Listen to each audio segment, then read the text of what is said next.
Hi guys, നിങ്ങളോട് ഇന്ന് ചോദിക്കുന്ന ഒരു കാര്യം, നിങ്ങൾ ഉപയോഗിക്കുന്ന കോസ്മെറ്റിക്സ് ഐറ്റംസ് ഏതൊക്കെ കമ്പനിയുടേതാണ്?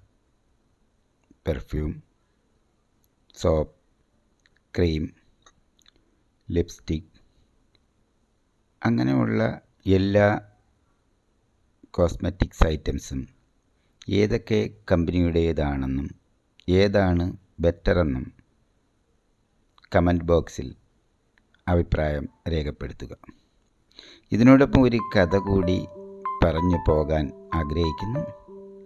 കഥ ഇതാണ്: മൾട്ടിനാഷണൽ കമ്പനികളുടെ കോസ്മെറ്റിക്സ് ഐറ്റംസും സോപ്പ്, ക്രീം, പെർഫ്യൂം ഇതെല്ലാം ഉപയോഗിക്കുന്നവരോടും അല്ലെങ്കിൽ ഇതിനെക്കുറിച്ച് നിങ്ങൾക്കെല്ലാവർക്കും അഭിപ്രായം പറയാൻ വേണ്ടി ചോദിക്കുകയാണ്.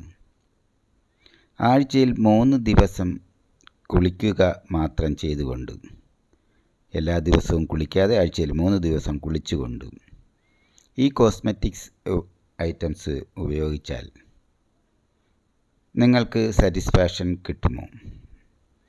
കേരളീയരുടെ എടുത്തു പറയത്തക്ക ഒരു സവിശേഷതയാണ് ദിവസം 2 അതിലധികവും പ്രാവശ്യം കുളിക്കുക.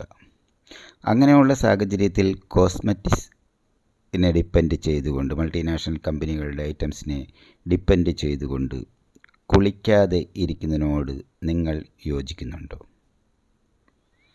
ഇത്രയും അധികം ക്രീമുകൾ ഉപയോഗിക്കുന്നത് കൊണ്ട് നമ്മുടേതായ മാറ്റങ്ങൾ, ശരീരത്തിന് മാറ്റങ്ങൾ ഉണ്ടാകുമോ? അല്ലെങ്കിൽ സ്കിന്നിന് മാറ്റങ്ങൾ ഉണ്ടാകുമോ? നാച്ചുറലായിട്ടുള്ള ക്രീം ഉപയോഗിക്കുന്നത് കൊണ്ടുള്ള നേട്ടങ്ങൾ എന്താണ്? വരും ദിവസങ്ങളിൽ ഈ ക്രീമുകളുടെ നിർമ്മാണവും ലിപ്സ്റ്റിക്കിൻ്റെ നിർമ്മാണം ഏതെല്ലാം രീതിയാണ്, അതുകൊണ്ടുള്ള സൈഡ് എഫക്റ്റുകൾ, എന്തൊക്കെ അസുഖങ്ങൾ വരാനുള്ള ചാൻസുകളാണ് കൂടുതലെന്നും ഇതിനെക്കുറിച്ചെല്ലാം വ്യക്തമായും ക്ലിയറായും അടുത്ത ദിവസം അവതരിപ്പിക്കുന്നതാണ്. നിങ്ങൾ ചാനൽ ഇതുവരെ സബ്സ്ക്രൈബ് ചെയ്തില്ല എങ്കിൽ ഈ ചാനൽ സബ്സ്ക്രൈബ് ചെയ്ത് ദിവസവുമുള്ള ഇങ്ങനെയുള്ള ഇൻഫർമേഷന് വേണ്ടി നിങ്ങൾ കാത്തിരിക്കുക. ഇന്ന് പറഞ്ഞ അഭിപ്രായത്തോട് യോജിക്കുന്നവർ തീർച്ചയായിട്ടും കമൻറ്റ് ബോക്സിൽ പറയണം.